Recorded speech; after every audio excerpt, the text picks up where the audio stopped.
Hey, welcome to Starter Trek The Progenitor episodes. This time we did In the Pale Moonlight. That's right. These are the episodes of Starter Trek that we used to do back before Jesse joined us, when it was just me, Andrew, and our producer Kevin, and we were talking Trek behind a paywall, not ever thinking that these would see the light of day.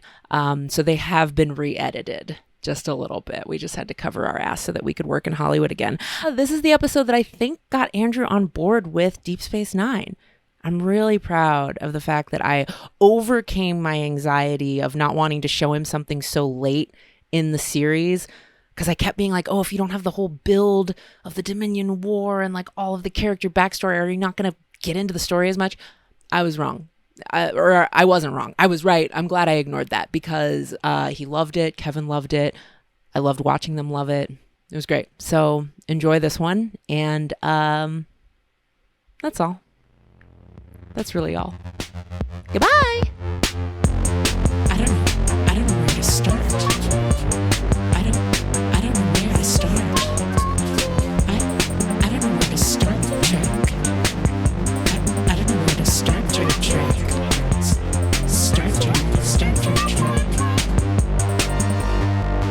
Okay, we're here. We're back. My dog has a thing to chew on. Everybody's good. Do your dogs have things to chew on, everybody? Yes, I think so. My dog is, yeah. I'm in a different country right now, so my dog is being dog sat, but nice. She's chewing. She's not so a chewy girl as much as old Jewel. Well, anything she would chew is like as big as her leg, so it's really hard to find things. She's not a chewer. She's not a chewer. That's just Peanut. Peanut ain't a chewer. Jules is super chewer. Kevin's got multiple chewers in his household. I have, yes. Desmond was chewing on a big old steak bone. I think I sent you guys that photo. Yeah. Very Barney Rubble. I know. I was going to say very alpha. I'm glad Desmond is got real alpha energy. I know the 180 of my vegan life versus Desmond's first 6 months are pretty jarring, but I love it so much. I don't have a dog. I have a hog, which is what we call a hedgehog in our household for Clippy, and Desmond has been crawling when we set up a little fence around him. For Clippy, Desmond will crawl over and knock the fence down, and we joke that he's like, "Run, Clippy, run!" Yeah, he's trying to set him free. Cute. Clippy's like, "I got it good here. I don't need to run." Yeah, dude, I ain't going anywhere. We're gonna do a little more personal catch up than we usually do. That's usually reserved for Yoko and We Live, our other premium show. Thank you for watching Starter Trek. We love Starter Trek. We love Starter Trek. I just want to say I'm at a wedding in Mexico right now, and my cousin who's getting married went to medical school in Pittsburgh. And I forgot she went to medical school in Pittsburgh, but a bunch of Pittsburgh friends are here. Oh, nice. And they gave her a bunch of Pittsburgh stuff. That's all. Hell yeah. Tell her I'll be in the streets in a couple weeks. That's what I'm saying. She got a mug with pierogies, Steel City, some place called The Point, and Yinzers written on it. Yep. All right. That's the Yinzer tattoo, basically, are those. That and that and that is the t-shirt. All right, we should jump right in. Yeah. Because we have a time constraint, and this is a thick boy. This is a thick episode. So wait, I can move fast on the what does Andrew think happened, because I actually had a question for you, Tawny. Yes. Wait, should we set up what it is first? Oh, yeah, please. Yes. We watched In the Pale Moonlight, Deep Space Nine, season 6, episode 19. It first aired the 15th of April in 1998. It was written by Michael Taylor with a story by Peter Allen Fields, directed by Victor Lobo. Apologies. Okay. That's what we watched. Yeah. Oh no, I was just really like, cause I know that you were trying to introduce this to some of like the canonical best episodes of Star Trek. This one seemed like so ambitious and like so like, I was not like dark. It was darker than I realized Star Trek could get, actually, I guess. Felt like a full movie. Yeah. Yeah, that's Deep Space Nine for you. It definitely it tackled the darkest storylines. Sure. The whole franchise until we got to the modern Trek, for sure. But yeah, the format's ambitious. The placement of it. Yeah, I was a little like, oh man, without like seeing. I'm curious what you guys' experience was, because without seeing the buildup of where we're at in the Dominion War, I was like, I wonder if this just feels like so out of left field. Well, I don't know about Kevin, but because I knew that the Dominion War happened, but because I'd only really seen DS9 in syndication in pieces, which also, I will just say this, it is a little wild. Like DS9 is not that it wasn't like episodic, but it seems crazy to watch these in syndication, because I'm just like, there's some real backstory happening here. Well, by season, so it's weird because it's half and half. Like seasons 1 through 3-ish are pretty episodic. Yeah. And then by the time we get to season 4, 5, 6, it becomes so serialized. Like they basically stopped doing part 1, part 2. Or there's one instance where there's a part 1, 2, and 3. Yeah. They kind of just threw that away and just said like, now it's serialized, which was brand new in the 90s. Like, crazy. No, there's an argument that I don't know if this is true, but I've heard the argument that Deep Space Nine invented serialized television. Sure. Because no one was really doing that. So it is weird to watch it in syndication, because half of it was not meant for that. Because I'm kind of realizing that when I watch it in syndication as a kid, it was like I had this sense that it was like at some point like a war show.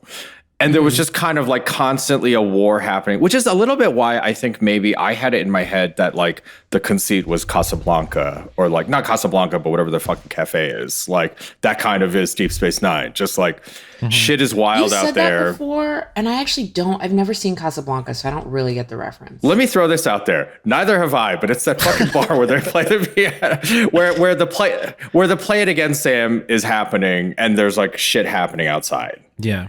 And to split the difference, I've seen it and I don't remember anything from it. Okay, so none of us know Casablanca. So I hope this analogy is landing for us. But you or like you. I mean, not to bring in Star Wars, but it's just a thing. Like just the idea that there's like a bar. But all around it, there's like conflict. And so within the bar / like kind of like refuge of it, there's just like anything could happen on Deep Space Nine. That's kind of what I mean. It's like people from all walks of life kind of like can gather at Deep Space Nine, and anything could happen. Got it.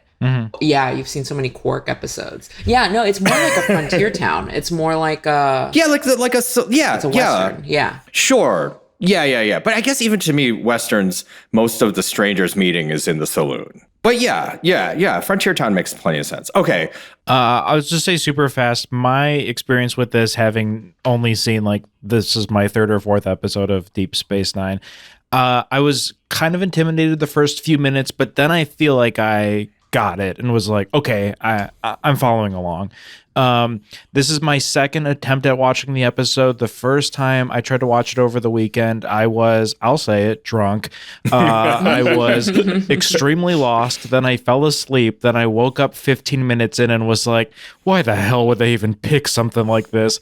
Then I fell asleep again, and then I woke up at the end, and then I got very nervous when I woke up. I was like, how am I going to talk about this? Then we rescheduled it, and I watched it on my laptop, which actually I might start doing that more, because I felt like I was really locked in, being like 8 inches away for 45 minutes. So I might watch future episodes like this versus chilling on my couch. Felt very engaged the whole time. I will say this is like for nobody except for anyone who does a fucking recap-y analysis podcast. Even though it's better to watch it on a big screen with good sound, if you're trying to be analytical, I actually genuinely find watching it on a medium small screen with a keyboard handy is my actual favorite way to do it. Nice. You just got to kind of treat it like work, which no one listening to this should, but everyone hosting this should. I might do that for the future. Yeah, a lot of people watch Trek like it's work. Yeah. Okay. That's true. Then they're more careful than we are. Okay. What do I think happened? I'm actually going to ask 2 questions here, but I think I get it from context. All right. In the cold open, I wrote down Sisko struggling to journal, which I was just like, okay, so this is using the captain's log, but in this case, the personal log, in a narrative conceit that's a little more actory than I'd personally seen it in the past. Has this been done a ton, Tawny? Do you know? My thought was it hadn't. No, not as a framing device as much for the it's weird because they do kind of frame the episode. Captain's logs, personal logs, first officer's log, whatever. Yeah. But, and so they're usually just a way to like pan over a planet and be like, we've just landed on, Andrew 5 and the people there are trying to kill us. And then we just can zoom into the action. Yeah. So no, using it in such a direct, like, hey, also using it in the past tense, like he is talking about what happened. That's different. Yeah. So narratively, this episode, I was just like, oh, this is a like a swing that I was like, oh, okay, this is like cool. And well, also I think the other thing that this allows us to happen is Avery Brooks gets to act his ass off talking to the camera in a way that's really awesome. But yeah, so this episode, again, I think just narratively really ambitious and really cool. And actually knowing it came out in 98 kind of jumps it ahead of a lot of things I would have assumed it was inspired by. Even your sort of like Pulp Fictions and things like that. Like I was like, so yeah. Sisko struggling to journal. He has a secret. I wrote he's being a self-care king. We don't need that energy in here. But he sets up that we're flashing back to 2 weeks ago. So he's just sort of setting up, this is a personal log and not the captain's log. And he just needs to get something off his chest. So we flash back to 2 weeks ago. From context, I have gathered there's like a serious ass war going on, and he's doing kind of like, I mean, it's the actions of like posting who got what roles in the school play, but he's posting a list of war dead, which is very different. But it is a little bit that energy of the communities waiting around. It's a very like analog thing, which I assume it was taken from like sort of like the World War II, World War I kind of vibe of like literally like going to like upload a list of war casualties to a big ass wall. Yeah. I just love the writing too of like Fridays are my least favorite day of the week because that's when they do it and stuff. I was like, we're really enjoying the writing throughout this. Yeah. It's also kind of nice that the Federation still uses a 7-day Earth week. I know. Mondays, am I right? Especially because they're orbiting Bajor, which weirdly has a 26-hour day. Yeah. I think, and I can't remember why. They don't have to do it. I mean, honestly, I would say I'm sure this is taken care of somewhere else, but I'm just kind of a watch guy. How the fuck do you keep track of time in the Federation across all these planets? I can tell you, it's like being on a cruise ship where there's ship time. I'm thinking about this because I'm about to go on the Star Trek cruise. So even though our phones are telling us we're close to Aruba right now, we're technically in this time zone, the ship has decided the time zone they're hanging on to, and they make announcements to tell you what time shit is. Okay, cool. Right. And so the Fridays, am I right, of it is sort of hanging on to Earth time. That's fine. So I wrote down, okay, there's a war. I'm getting it. I just gonna have to accept that I don't know the backstory of the war.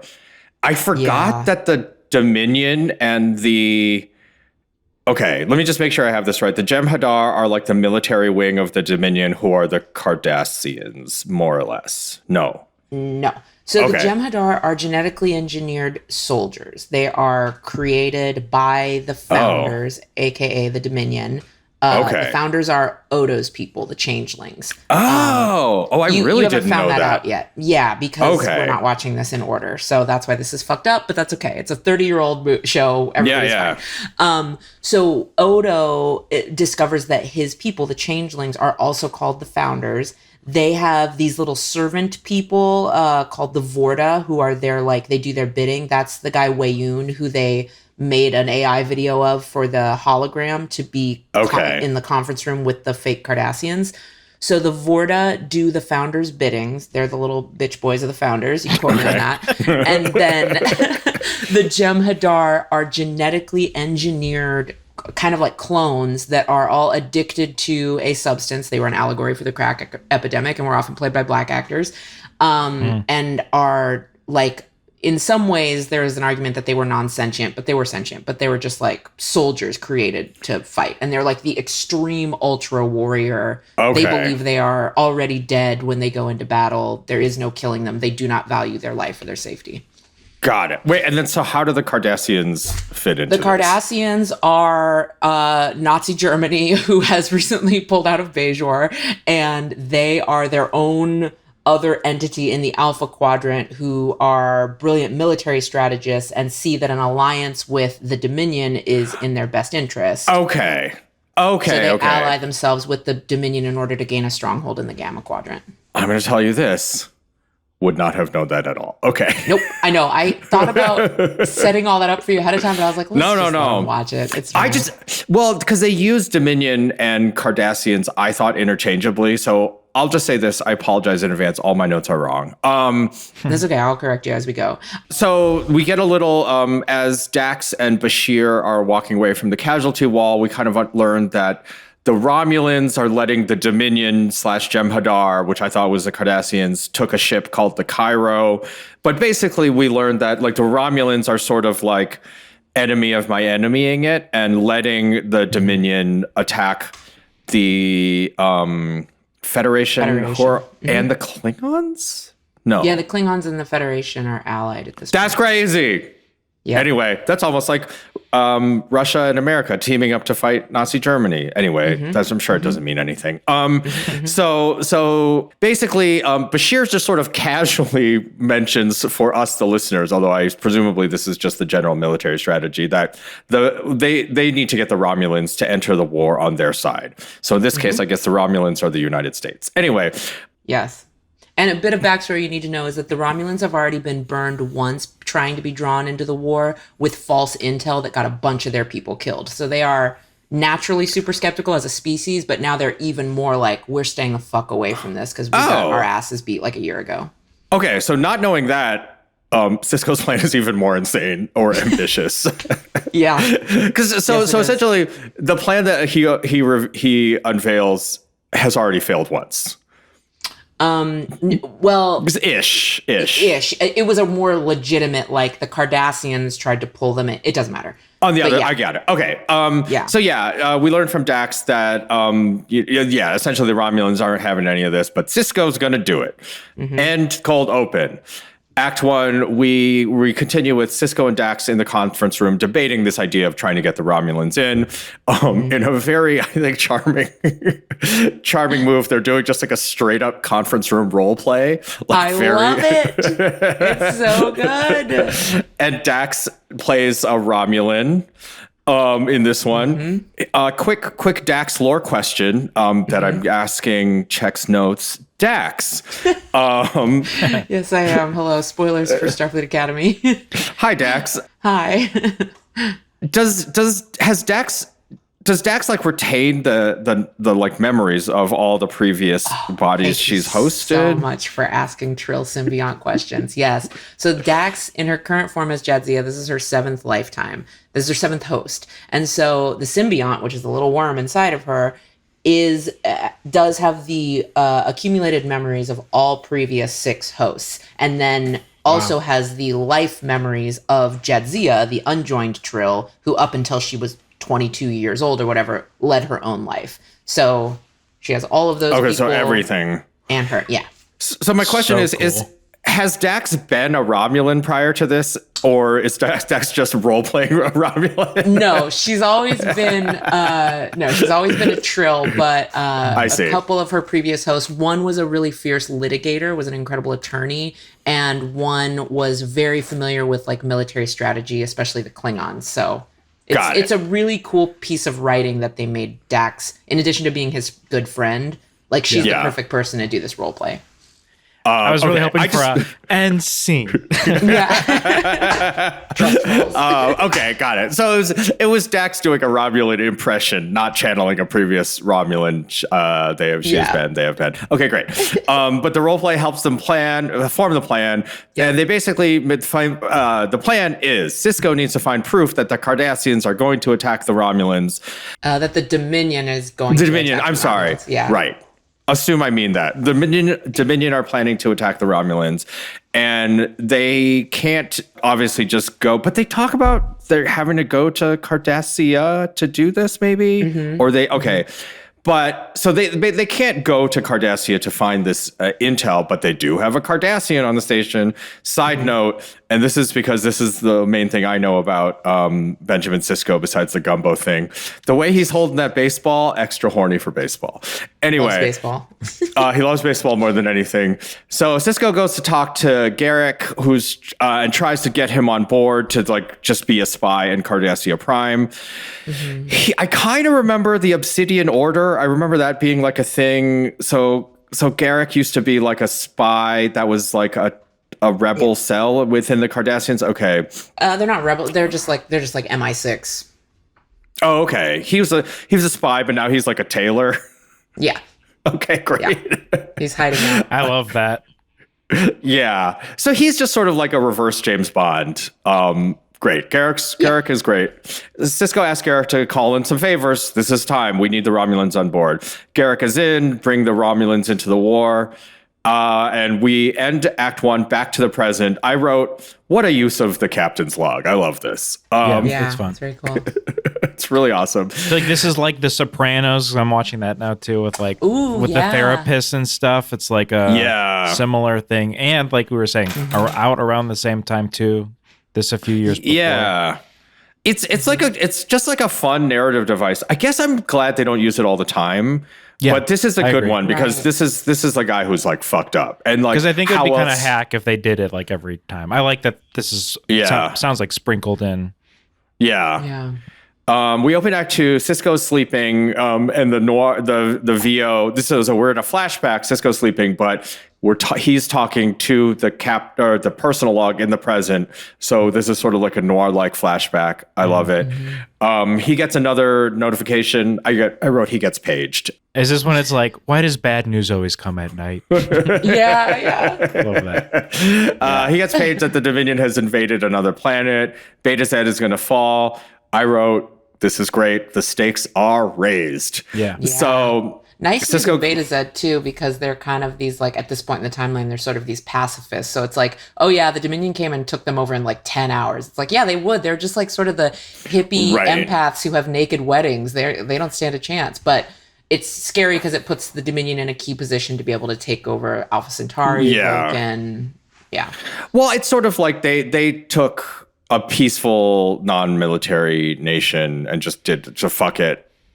Yeah, okay. They took like Iceland, and now they have nukes pointed at New York. Right, which is fair enough. Okay, stakes are raised. Sisko goes to see Garrick again, who lets him know he did call his contacts in Cardassia, and all his contacts got killed after he got a hold of them. So these were the remaining spies that Garrick had left in Cardassia, which is kind of like also was a much darker thing than my perception of Star Trek was like this is like and it's like kind of it's like darker than like James Bond type level shit, sort of like it's just it was more like I guess violent and real than I kind of expected out of Trek, but in a good way for me. This is my kind of tone.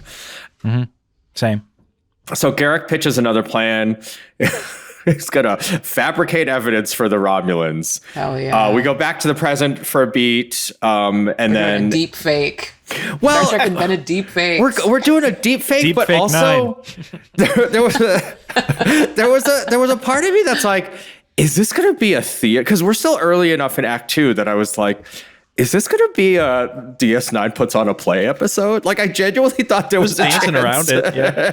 This was going to be like the theater episode. Yeah. Which thankfully we is not that it. to TNG. We leave that to the next generation. But back to the flashback.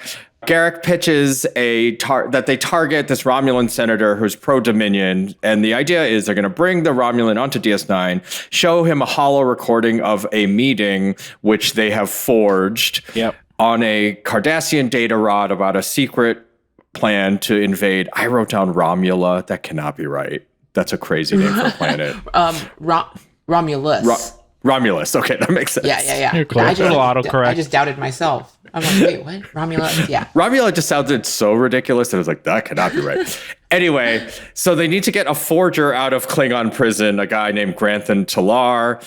We cut to Granthan right in the conference room. I wrote he's a little blue guy. I love, Grathon Tolar. Grathon is also just like, it felt like they were like, we have to give him a dumb name.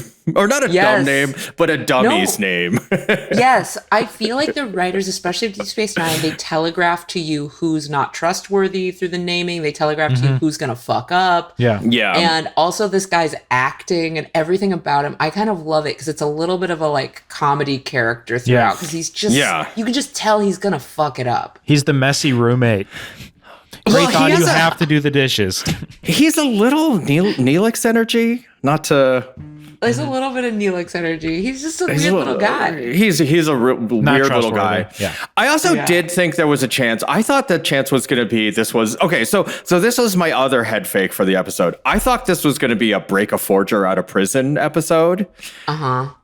Because I think I maybe didn't understand because he's in Klingon prison, and I thought maybe there was just like we gotta bust him out of Klingon prison, like The Rock style or something, right? Which is not what happened. At this point, Sisko and Gowron, they're cool. Gowron's in Klingons right now, and they're cool because of various Worf-related shit that happened in season 4 or 5. It makes sense. I'm down. I was just like, I think like I at this point I still didn't have a sense of what this episode was. Sure. Which is like kind of good for a Trek episode to keep you guessing. Because I usually feel like I have a sense. And I was just like, okay, great. We're going to break this motherfucker out of prison. Nope, he's right here. He's right here. He's instantly here, acting a fool in a conference room. He's in a conference room. Sisko informs him this is a dark op. Tolar assumes it's porn, which is my, basically 2/3 of the episodes I've watched so far have involved like AI porn or not involved allusions to AI porn. Don't love it. Anyway, it's fine. I will say also, and this is more for other people, probably not for Tawny, but the blue guy is very much one of the weird little guys from Dragon Ball Z, right? I think he has. He's very much modeled one of the guys from Dragon Ball Z. I can't remember which, but it doesn't matter. Sisko is this Dragon Ball Z blue guy. Yeah, aww, I think what a cute. You see guy. what I mean, right? Yeah. Anyway, Sisko is suspicious, but I'm loving how the flashback Sisko has just relentlessly digging himself in way too deep. Basically, at every turn, if the option is like, "Hey man, come to your senses," or dig yourself in way too deep, he is just like, "Shovel's broken. Where's my fucking pickaxe?" He's just going as deep as humanly possible. And a quick point on that. So at this point in the war, he has seen so many things have failed. Like going about it the diplomatic way has failed. The Cardassians trying to be sneaky and get the Romulans involved that other way, that failed. Like he has seen so much. Like they've done a really good job of backing him into a corner by this point. I think it's also like that's the thing that it was like a little hard watching it in a vacuum, but you just kind of get it. Is that like Sisko's seen some shit, and you pick it up, but seeing it like without the episodes leading up to it is a little like whoa, because again, the last episode, like, are the stakes really that high? Yeah, because the last episode Kevin and I saw was hologram Buck Bakai. So right, and you haven't seen the Dominion also in season 4 invaded Earth, and they demonstrated that they don't just shapeshift like Odo, they can fully now look like your best friend or your general, and they infiltrated Starfleet and took over Earth. And it was very scary because anyone you talked to could be a changeling. And you had to do this fucking blood test. So everybody had to get their finger fucking Theranos style blood tested to make sure they were who they said they were. Okay. So the Dominion threat is like they've done a good job of making it like impossibly large and scary. So it's like a whole planet of T-1000s coming at you. Yeah. Yeah, I got it. Okay. Who can actually just fully turn into your mom. Right. Well, not my mom because she sucks. Okay. Family wedding, everyone. I'm fine. So we end Act 2. No, we have not end Act 2 yet. Okay. We are almost at the end of Act 2. Sisko's back in his office. Andrew going, my mom would never be that helpful. And then That's sort of what happens in Pluribus, by the way. Anyway, sort of spoiler alert. You can't spoil anything in Pluribus. Nothing happens. Okay. Ooh, damn, shots fired. I turned it off after 10 minutes. I was so bored. Well, no, here's the thing. It's like a good show, but you could my friend skipped like 4 episodes and caught the finale, and he was like, did I miss anything? And the answer is no. Narratively, it moves very slow, but it's very deliberate. I'm sure it's good. Anyway, back in his office, Sisko gets a call from Odo. Tolar tried to go... What's his fucking name? Graython. Yeah, Graython Tolar. Graython Tolar tried to kill Quark. I love that radio in. I love Ben Sisko sitting there reading the reports, and you just hear Odo. He literally says, "Do you know a guy named Graython Tolar?" He's like, "Yeah, I know him. Why?" "Oh, he tried to kill Quark." Yeah. Bum, bum, bum. Just throws his report on the desk too, and is like, "God damn it! God damn it! This fucking shit again." There is an energy that probably Quark tries to get like. If we watched the events of Deep Space Nine in real time, Quark has to get stabbed like every other day, I assume. Oh yeah, there's there's one episode where he accidentally kills someone, and they do the same thing. They're like, Quark just killed a Klingon. We gotta go. This motherfucker. All right, so we open Act 3. We're in Quark's bar. Bashir is taking care of Quark, who got stabbed. Tolar got real drunk and stabbed Quark because Quark was trying to prevent Tolar from harassing. I'm rubbing my employees. hands together as this is getting set up. I'm like, I'm pumped. It's weirdly juicy. Let's see. Tolar is being a real ICE agent right now. He's just like, I'm the captain's friend. I could do anything I want. Sisko needs Quark not to press charges, so there's no arrests on the record.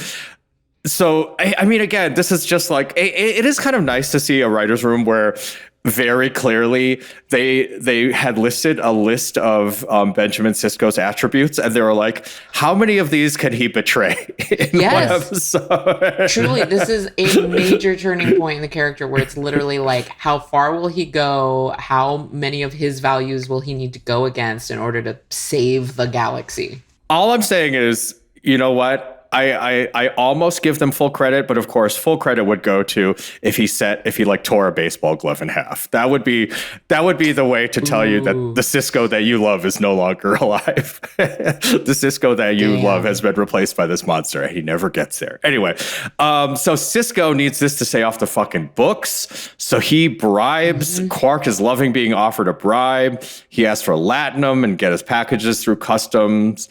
I will say also... Quark loves that Sisko's bribing him more than he loves the actual bribe. He's just like, I knew you were one of us. It's fucking crazy. And I know there's a reason why Sisko can't just fabricate some latinum, but that's fine.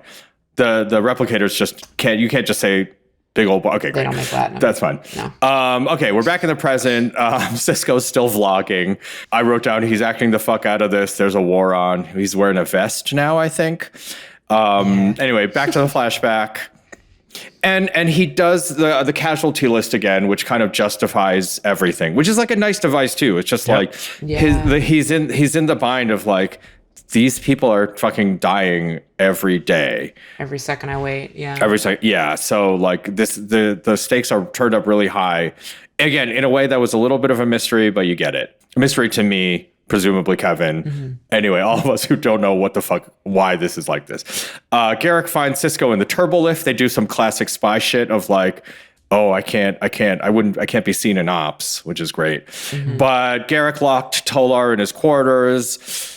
Garak has a line on an ortholithic data rod, which is basically like, this is what they need to make sure that the fake can be authenticated as a true Cardassian thing. He wants 200 liters of biomimetic gel, strictly controlled substance. One more thing that Sisko should not give him. Anyway, Garak says, or we can forget the whole Enterprise. And of course, I really wanted Sisko to be like, like the ship. You get it. Come on. They shouldn't say the word Enterprise in Star Trek anymore. It's just too weird. It's hard. Yeah, it's hard. It'd be like just like Cadillac was like a phrase, which I guess it kind of is. Doesn't matter. Anyway, Sisko is tempted. He orders Bashir to do it. Bashir files. Bashir, I guess, is just like, well, he's not under the same pressure that Sisko's feeling, but he says he needs this order in writing. He's going to file a protest. And he doesn't know why, because he won't tell him why he needs it. So he's got the whole first human harm thing. So he's like, I can't just give you a bunch of fucking, heroin juice. Yeah. Or like it's sort of implied it's like anthrax. He's like, hey, give all the research anthrax to this guy. This guy just broke out of prison. Okay, but we are with Grayson Talar on set. We're on set with Grayson. They run through the skit a couple times. I'm loving Sisko giving notes. I'm sure Avery Brooks on the day was loving giving notes in character. They seem more real. So that character leading the fake hollow meeting is Wei Yun. That is like the Dominion's. He's a Vorta. That's the Dominion's like main little. I don't even know what to call him. Attaché. He's the guy that coordinates a lot of stuff for the changelings. Okay, so this truly is a deep fake. This is just like a deep fake of President Trump being like, let's invade them, which would be very believable. Anyway, Sisko's giving notes. The skit is greenlit. Talar writes to the data rod. Kevin, I'm so sorry, but obviously Talar is being the most annoying producer of all time. Talar's an annoying producer. Now I'm like, wait, this would be like a deep fake of JD Vance meeting with like Zelensky. Yep. And they're like, we're definitely going to overthrow Australia, right? Right. Yeah. Well, yeah, I would say, I mean, all like data authentication aside, and look, who am I to give notes? It just feels the whole like piece feels a little on the nose. Like they lay out in such detail what the nefarious plan is, and it's a little hilarious. It's a little nuts, especially because the Romulans are so suspicious. So it's a little bit like, was this plan ever actually going to work? That's right later. So I guess it's like, it's sort of like. Yeah, I couldn't tell if it was supposed to be convincing or not, but it was a little rough. Anyway, Sisko goes and after getting what he wants, imprisons Talar and his one more ratchet on the unethical ladder. But we're back in the present. Avery Brooks is monologuing like hell. Starfleet Command had approved this plan, so he's sort of convincing himself, okay, we can go along with this. Back to flashback. Going down the hallway, we do get a Garrick and Sisko walk and talk. Garrick's who's going to get the data from the senator's ship. So this is a little too, like, while the senator's here, Garrick is also going to do a little more espionage on top of the extremely risky thing that was happening. But okay, fine. Yeah. This was sort of the telegraph of the end, I guess, where I was like, that's really weird, but I guess whatevs. I thought what was going to happen is he was going to stow away and I guess do the thing that he does anyway, basically. But I thought it was some stowaway version of that. But you saw it was tipped for you that he was going to kill the senator? I don't know about kill, but I was just like, it's so weird that last minute on the highest stakes plan ever, he's pitching just one more. Like, I'll also get the heart. On there and like get some data that they should have on the ship, like something nobody talked about. Yeah. So it was notably weird, but it's not like overly tipped, like tone wise or anything. Senator ship is incoming. Worf has locked down the senator's ship. This is also like, for me, not having watched a ton of DS9, the one of the most like big sci-fi ship moments, like the senator ship landing. I feel like you don't get as much of that. That felt more like a Star Warsy kind of thing, but that's fine. It was cloaked. So the cloaking technology comes from the Romulans, and no, more just like I feel like I just don't see a lot of people watching a spaceship land in Star Trek as much. Maybe I'm wrong. Maybe I'm wrong. I don't know. Anyway, it just felt more like a war kind of thing, more like stormtroopers were going to come out kind of vibe, or Millennium Falcon's landing kind of shit. Anyway, it doesn't matter. Sisko welcomes a senator who's all like arrogant and haughty, whatever. And Act 3. Act 4. They're in Sisko's like quarters or some sort of conference rooms. A senator talks shit about the Romulan drink they replicated, which I guess opens up your sinuses even before you take the first sip. It forces open your sinuses. That's what it was. It's such an interesting like tipping thing that I feel like Trek always does, but a lot of 90s TV just does, which is just like make the guy that they're about to kill so insufferable so that you don't feel too bad. Yeah. It's really like he's somehow just like a dick about the like the whiskey they fabricated drink for him, which is like, all right, that man. They don't have the proper codes to replicate because of the Romulans. So it's like you guys put tariffs on this shit. That's why we can't get you your real bottle of Califal. Freaks. I like that Sisko called that out too. Of like, we don't really like know you. Like, we are not really that close with you guys. So this is the best we can do.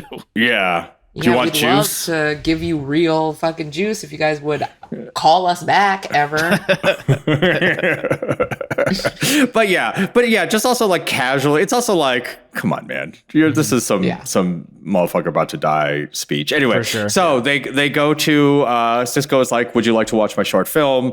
They go to the screening room. Watching the senator watch the video was like, listen, I in my career have not been privy or able to be in a ton of these, but it was like watching exec watch a rough cut. It was very like, I hate this. It's like, no. Once this is all, don't worry. Once we give VFX and sound, don't worry. It's really going to come alive. But yeah, like Sisko's face is genuinely, the few times I've been this, it's the worst feeling of all time is watching someone watch your rough cut. It sucks. Or watching a powerful person who maybe you don't trust that much. For me, it was showing Leah a clip of Hollywood Handbook. Yeah, it's like, no. A lot of other people really like this. Exactly. Anyway, so according to plan, he gives the senator the data rod to inspect. Back in the present, Sisko's pouring himself a drink. This shit is getting very real. We get the aubergine gumbo recipe or something's mentioned. I can't remember why I wrote that down. Oh, he talks about how his dad said that like doubt is the big. What did he say? Worry and doubt are the greatest enemies of a great chef. The souffle will either rise or yes. Yeah. Right. See what happens.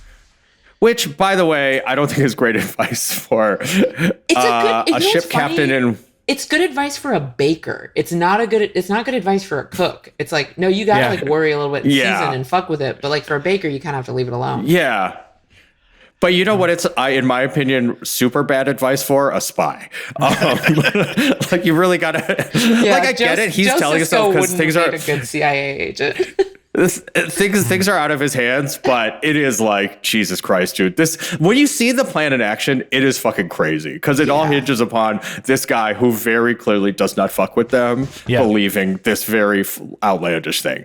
But we go back to the flashback. By a total little freak. Yeah, a dumbass. Yeah. A lot of dumbasses, a lot of idiots, a lot of like just like wishful thinking happening in the plan, which is the point. So Sisko's spiraling. It does feel like he's only now just considering the downside of this crazy plan, which this felt like it should have maybe been Dax stepping in a little earlier, but that's fine. But she didn't know. Yeah, I guess. Yeah, right. It felt right. And he's keeping it from the voice of reason, which makes sense, which is why they've gone down this crazy road.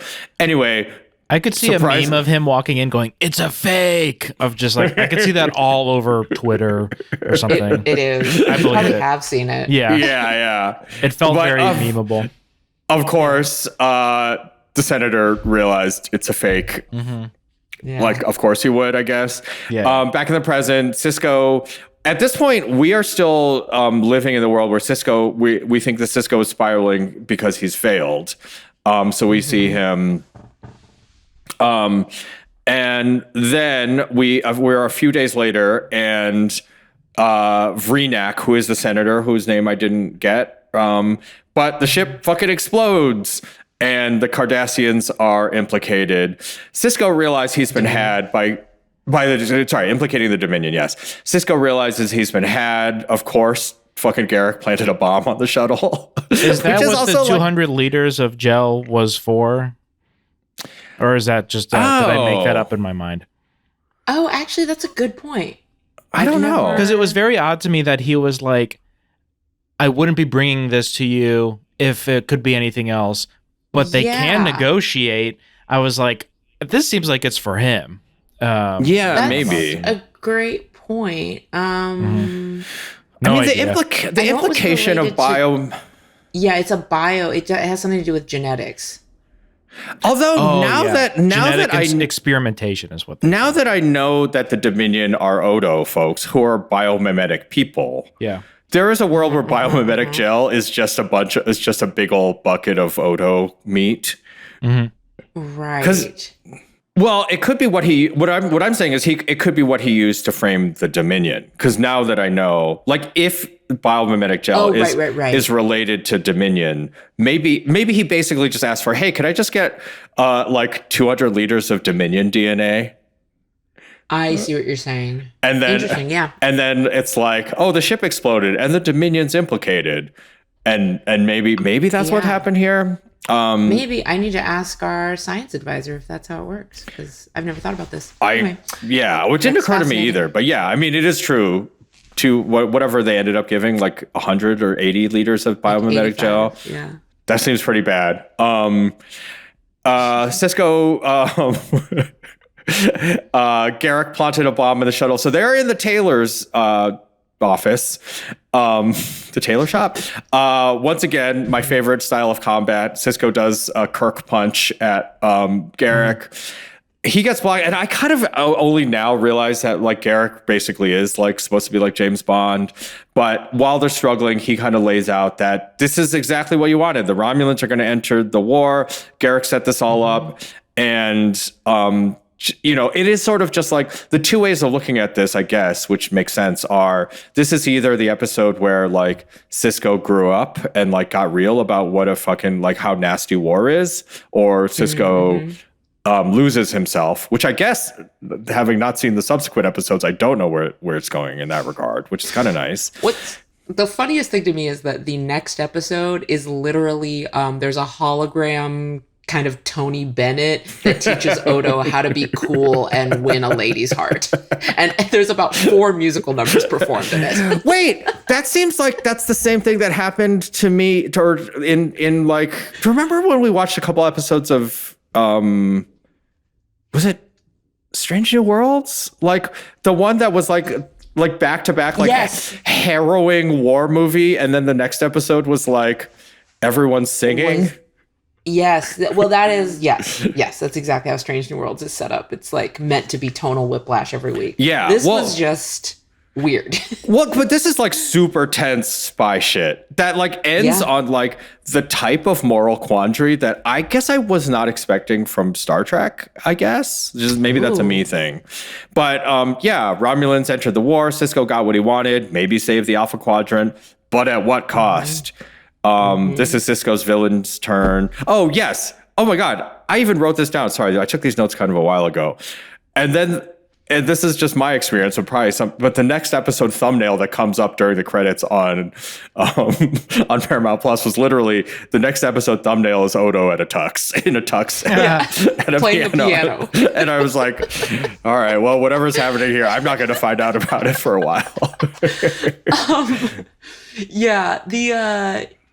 I love Garak's line at the end of this where he's like, all we had to sacrifice, because we reveal that he killed Blue Guy too. So he's like, I just killed a criminal, a mean ass senator, and maybe you lost your dignity. But for saving the whole Alpha Quadrant, that's a bargain. Yeah. And so I think you're right. I think that question of like, is this where he grew up or where he, turned a page that he couldn't unturn and lost himself. Listen, the tone is not exactly the same, but for everyone out there being like, oh my God, Andor's amazing. Like, this is like the speech that Skarsgård, is it Stellan Skarsgård in Andor?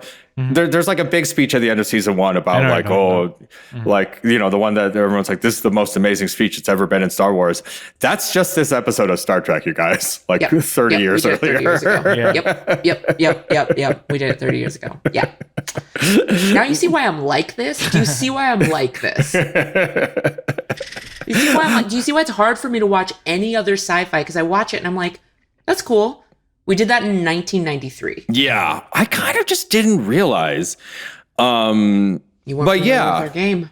Yeah, I guess not. The shape-shifting bucket game. And every book's just going off on this like very like intense, weird, not weird even, but it's just like tense and morally gray in a way that I was like genuinely like, oh my God, okay. Yeah, sure. Yeah. It is pretty morally gray, especially for the franchise that's supposed to all be about hope and optimism, which is why it's controversial. But it is. Yeah. I mean, not to skip ahead, but I know we're a little pressed for time. For my taste, this is the five liters of biomimetic gel. Biomimetic gel. Hell yeah.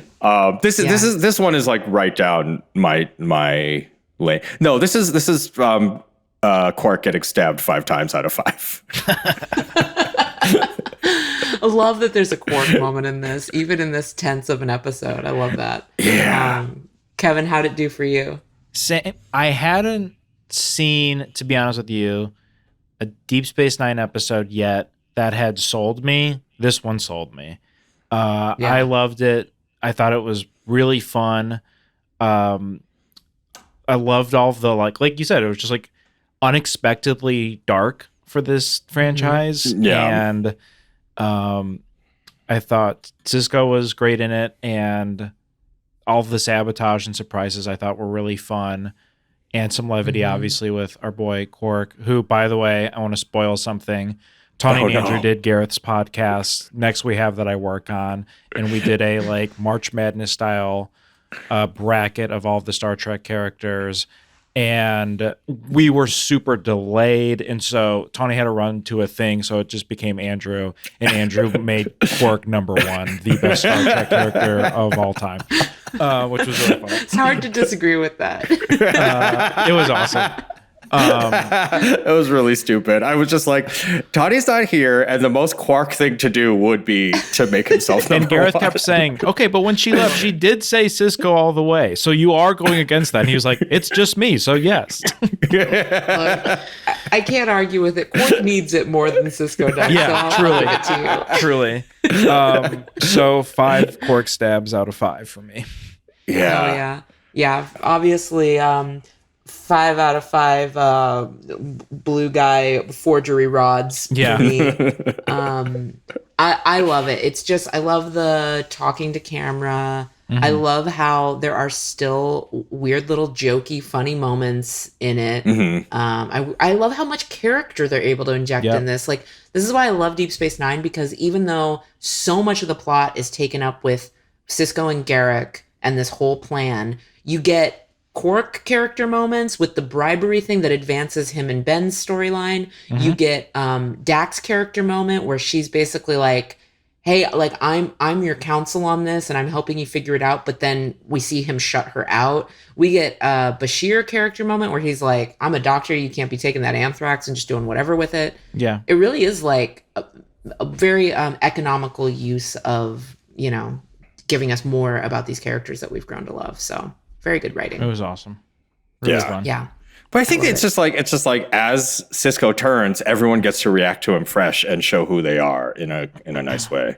Yeah, and it all tracks with, again, if we'd been watching it chronologically, but you've seen enough now to be like, to see the difference between these characters from the beginning. Like, Bashir is nothing like he is at this point. But I think it was more that I had only seen it randomly in syndication. So this is closer to the Bashir I remembered. It was horny Bashir from the pilot that I was like, who is this guy? Yeah. That was just me. I was just like, what is happening here? Okay. Yeah. All right.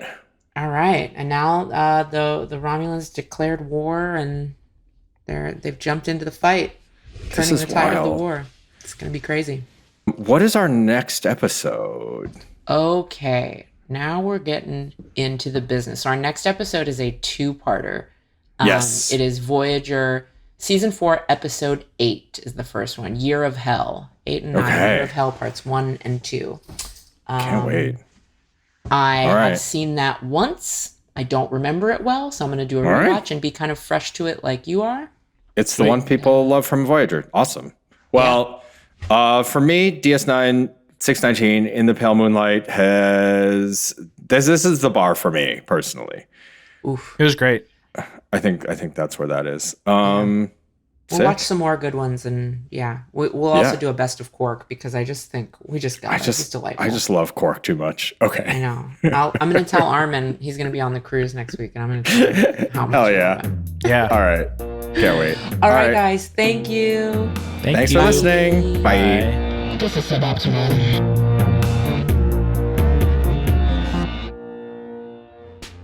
Starter Trek is produced by Jesse Earl, edited by AJ McKeon, with original music by Jay Israelson. For bonus episodes like Andrew and Tawny's Hangout Show, Yo Can We Live, movie watch-alongs, and even more Trek pods, visit suboptimalpods.com. It's the optimal place to subscribe to Andrew and Tawny's podcasts. This podcast is a production of Fine Alpinist Ranch, an artist-run film and media studio building community in the desert. To learn more or become one of our ranch hands, visit finealpinistranch.com.